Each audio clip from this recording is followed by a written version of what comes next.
بسم اللہ الحمد للہ والصلاة والسلام علی رسول اللہ۔ السلام علیکم، آؤ تجوید سیکھیں آسان طریقے سے۔ 3 منٹ سیریز میں سبق نمبر 59 بھی، جس میں ہم پریکٹس کریں گے وہ 3 مشہور آیات کی جو عام طور پر خطبے کے یا تقریر کے آخر میں پڑھی جاتی ہیں۔ آپ اس کو رکعتوں میں سورہ فاتحہ کے بعد ہی پڑھ سکتے ہیں، اس لیے کہ یہ 3 آیتیں ہیں، سبحان ربک رب العزت وغیرہ، جو ہم سیکھیں گے۔ پہلے ہم نقطۂ شوق لیتے ہیں۔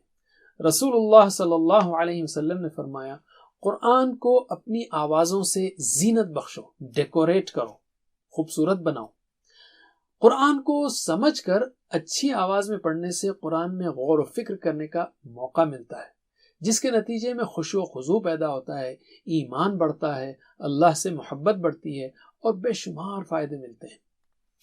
تو چلیے ہم پریکٹس کرتے ہیں۔ اعوذ باللہ من الشیطان الرجیم، اور پہلے ہم الفاظ لیتے ہیں۔ سبحانہ، سبحانہ مت بولیے، صبح وہاں پر قلقلہ ہے، صبح، رائٹ، ہا کی آواز صحیح ہو۔ ربک، سبحانہ ربک، را موٹا ہے، ربک، ربک نہیں، ربک، رب العزتی، عی صاف ہونا چاہیے، عزتی، عما، عین صاف ہو، عما، میم پر تشدید ہے، غنہ ہوگا، ناک سے آواز نکلے گی، 2 حرکت، عما، پھر مد ہے ما، یصفون، ٹھیک ہے۔ یصفون، سی جو ہے بہت موٹا اونچا ہے، لیکن زیر کی وجہ سے وہ بہت موٹائی اونچائی اس میں تھوڑا کمی آ جاتی ہے۔ یصفون، تو میرے بات دہرائیے۔ اچھا، یصفون پر رکتے ہوئے 3 طریقے ہیں، جس کا ہم نے بتایا بھی، اور بھی ہر جگہ جہاں بھی اس طرح آئے گا سچویشن۔ تو یصفون، یصفون، یصفون، تو میرے بات دہرائیے۔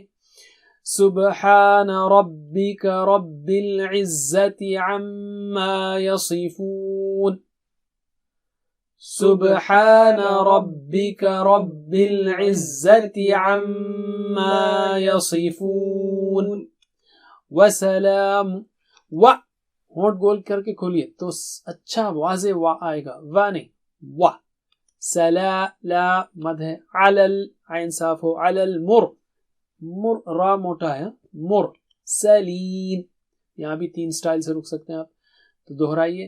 وسلام علی المرسلین، وسلام علی المرسلین، والحمد، و پھر سے گول ہونٹ کر کے کھولیے، والحمد، ہا صاف ہو، للہ، ہی صاف ہونا، للہ رب العالمین، ہی کو دبا دینا، نگل جانا نہیں، صاف ہونا، للہ رب را موٹا، رب مد ہے، عالمین، دہرائیے۔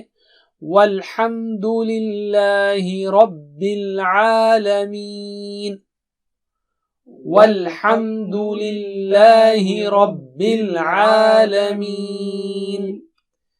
جزاک اللہ خیر، بس اتنا ہی، والسلام علیکم۔